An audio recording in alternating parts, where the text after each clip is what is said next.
Nabi memperlihatkan jari telunjuknya dan juga jari tengahnya. Wa farraja bainahuma syai'an. Lalu dan beliau pun merenggangkan antara keduanya. Pak, kenapa Pak Nabi menunjukkan jarinya jari tengah dan telunjuk? Kenapa tidak misalkan jari tengah dengan kelingking gini? Ini berarti ada jarak yang jauh. Ini menandakan apa? Nabi itu sangat dekat terhadap orang yang menyayangi anak yatim. Ya, lihat antara jari telunjuk dan tengah tidak ada jarak kan? Nabi mengatakan kalau kalian kelak di surga ingin bersama-sama dengan Nabi Muhammad, maka sayangilah anak yatim. Kita kembali flashback pelajaran kemarin kan, dalil tentang anak yatim itu ada di surah Al-Ma'un ayat 1 sampai ayat 3. Ara'aital ladzi yukadzibu bid-din. Tahukah kamu orang yang mendustakan agama? Dia memiliki agama tapi mendustakan agama. Apa itu? Ayat sambungannya, fadzalikan ladzi yad'ul yatim. Itulah orang yang menghardik anak yatim. Pertanyaannya, menghardik itu apa kemarin? Aulia. Ya, menghardik itu contohnya bagaimana?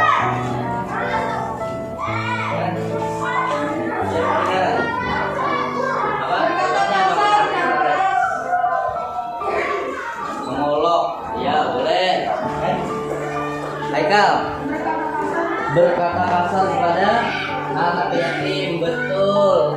Ada lagi yang bisa menambahkan. Tadi ada yang mengolok anak yatim itu termasuk golongan menghardik. Berkata kasar, ada yang bisa menambahkan. Membentak boleh. Tidak berteman, nah bagus lagi jawabannya. Pilih-pilih teman, tidak mau berteman. Itu termasuk menghardik tidak? Termasuk. Ya, Enzo, coba tambahkan lagi. Menghardik itu contohnya apa? Tadi Aulia katanya mengolok, Fikri tadi itu berkata kasar, ini tadi katanya tidak mau berteman, betul. Ada lagi? Membentak, boleh. Jadi banyak sekali kategori menghardik anak yatim. Ya, apa yang ada di dalam Al-Quran, orang yang mendustakan agama, hindari yang namanya menghardik. Maka ketika ada anak yatim, jangan kalian mengolok mereka, jangan kalian berkata kasar kepada mereka, lalu kalian pilih-pilih teman, tidak mau, itu tidak boleh. Kalau kalian melakukan itu, berarti kalian termasuk nih di dalam Al-Quran tadi apa? Tergolong orang-orang yang mendustakan agama. Tidak boleh ya. Nah, ayat 3-nya masih ada nih. 1, 2, 3. Wala yahuddu ala ta'amil miskin. Dan tidak menganjurkan untuk memberi makan orang miskin. Lanjutnya yang di ayat 4. Ada lagi sambungannya. Kita baca lagi bersama-sama. 1, 2, 3. Wailul lil musallin. Celakalah orang-orang yang melaksanakan sholat. Loh, Pak, kok orang sholat celaka? Hah? Ayo, kok celaka nih orang-orang yang melaksanakan sholat? Masih ada sambungan ayatnya. Wailul lil musallin alladzina hum 'an sholatihim sahun. Siapa sih orang yang celaka dalam melaksanakan sholat? Yaitu orang-orang yang lalai terhadap sholatnya. Siapa itu? Yang berbuat riya. Nah, riya itu apa kemarin? Pamer, betul. Ingin dilihat orang, ingin dipuji orang, melakukan perbuatan baik hanya untuk supaya disebut orang baik. Riya bukan karena Allah. Nah, itu adalah termasuk orang-orang yang lalai. Dan yang ketujuh, enggan memberi bantuan. Nah, tidak mau bantu, tidak peduli dia kepada orang lain. Ya, dia hanya memperdulikan dirinya sendiri. Yang penting aku enak, nyaman. Lalu tidak memiliki sifat empati, peduli. Tidak boleh. Kemarin waktu saya menjadi pembina upacara, kemarin hari Senin, Apa kecerdasan yang harus kita miliki? Ada 3 unsur. Apa? 1 IQ, EQ, SQ. Betul sekali, pintar, masih ingat ya. IQ. Yang kedua EQ. Yang ketiga SQ. Berarti waktu Bapak menjadi pembina mendengarkan baik-baik. IQ apa? Intellectual question. Berarti kecerdasan intelektual. Yang kedua emotional question. Apa tadi? Kemarin kecerdasan apa? Emosi. Lalu yang SQ apa kemarin? Kecerdasan spiritual. Ini berkaitan tentang agama dan keyakinan kita. Tentang sholat, harus kita rajin sholat. Puasa, rukun Islam ada 5 kan? Yang pertama syahadatain, membaca 2 kalimat syahadat. Yang kedua sholat, ketiga zakat, lalu puasa, lalu naik haji bagi yang mampu. 3-tiganya ini harus kita miliki.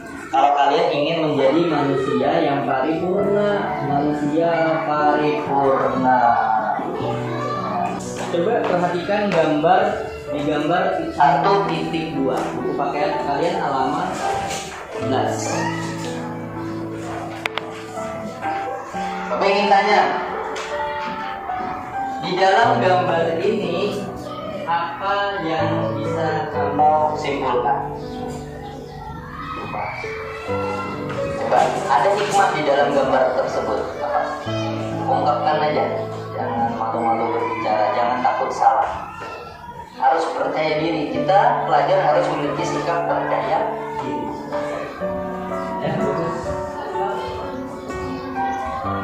Terus berteman dengan anak yatim. Tepuk tangan.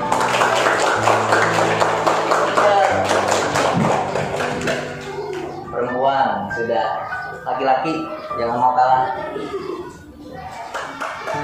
Siapa? Angkat tangan yang berani jawab. Ya. Harus saling menyayangi sesama teman. Betul. Jadi di dalam gambar ini juga tersirat makna itu, harus menyayangi sesama teman. 2 sudah.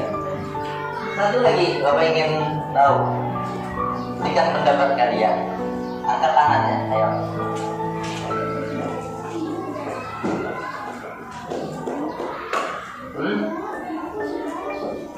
Jangan menunjuk temannya.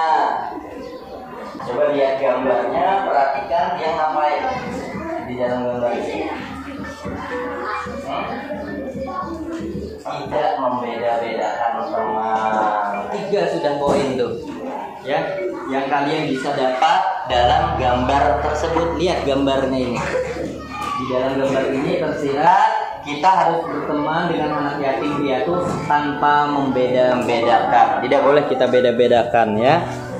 Sudah paham kalian tentang yatim? Ini adalah pertemuan kita yang kelima, artinya bab 1 kita sudah menyelesaikan ya. Di dalam bab 1 kita terdapat 5 kali pertemuan. Di dalam surah Al-Ma'un dan juga di dalam hadis riwayat Al-Bukhari tadi, apa? Allah dan Nabi Muhammad memperingatkan manusia untuk berhati-hati dalam perilaku dalam sehari-hari. Perilaku itu harus berhati-hati. Kita harus memiliki sikap waro. Ya, waro itu adalah berhati-hati. Ketika Jumat, khotib lalu menyampaikan Ittaqullah, bertakwalah. Bertakwa itu artinya apa? Imtisalul awamir wajtinabun nawahi, artinya menjalankan perintah Allah dan menjauhi larangan Allah. Takwa artinya gini kan? Ini huruf ta, ini huruf lo. Di sini ada iya-nya, ya zawatul ya. Takwa. Taknya ini apa? Taknya ini adalah tawaddu. Kalau kalian ingin mencapai yang namanya takwa, derajat takwa, harus memiliki sifat tawaddu. Tawaddu itu apa? Rendah di, tidak sombong, tidak ujub. Lalu yang kedua, qofnya ini apa? Qofnya ini adalah qanaah. Qanaah itu artinya apa? Dia merasa cukup atas pemberian Allah, tidak mengeluh.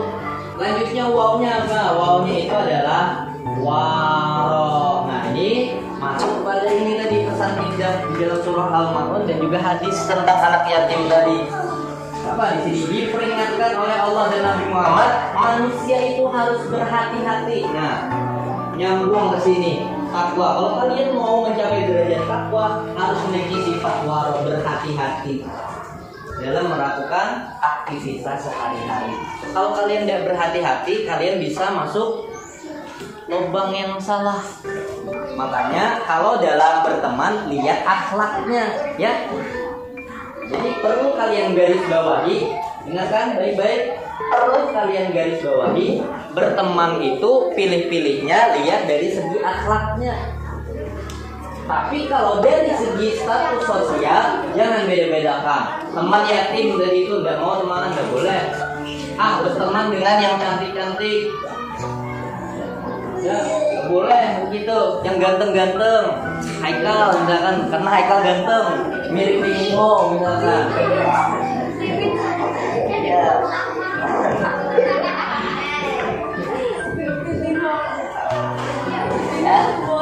Jelas ya? Oke. Nah, kita lanjutkan nih satu lagi. Ya-nya ini apa? Jawatul ya. Jawatul ya ini adalah, nah, ini tulisannya begini.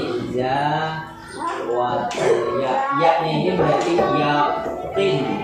Maknanya itu yakin. Yakin akan apa? Yakin akan hari pembalasan. Tidak boleh kita meragukan adanya surga dan neraka. Sebagai seorang muslim yang kafir, maka kita harus wajib mengimani bahwa surga dan neraka, yaumul mahsyar, yaumul barzah itu semuanya ada dan pasti akan kita lalui. Dunia ini sifatnya hanya sementara, fana, sedangkan akhirat itu kekal abadi. Jelas? Nih, adapun golongan orang-orang yang mendustakan agama, yaitu orang yang menghardik anak yatim, orang yang lalai dalam sholatnya, orang yang berbuat ria, dan orang yang tidak mau menolong atau meminjamkan sesuatu dari orang lain yang mendatangkan manfaat. Pesan-pesan indahnya apa?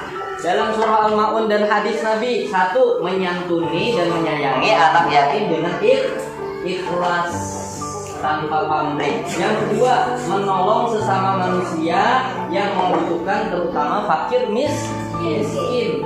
Yang ketiga, melaksanakan sholat dengan khusyuk dan diniatkan karena Allah. Jangan riya tadi. Kalau riya berarti kalian tergolong orang yang mendustakan agama. Ayat keempat tadi ya. Yang kelima, senang berbagi kepada orang lain. Jadikan itu kebiasaan, hobi. Jangan takut kalian sedekah itu membuat kalian miskin. Tidak. Ya. Sekarang kita mau membuat kelompok ya. Bapak tidak menunjuk ini kelompoknya ini. Ini kelompoknya ini enggak. Buat kelompoknya kita game. Ya, game. Coba sekarang kalian berdiri semua. Meja yang ini tolong geserkan dulu. Oh ya. Balik. Mejanya tolong disisihkan dulu ke pinggir. Sisihkan pinggir. Geser ke sana, ini ke sana.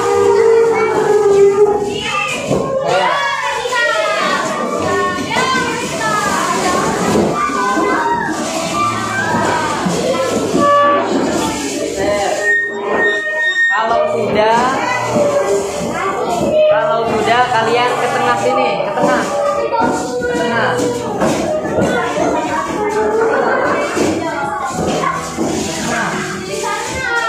Ke tengah sini, ayo. Sekarang kalian buat lingkaran. Buat lingkaran. 1, 2, 3, cepat. Masuk ke dalam lingkaran.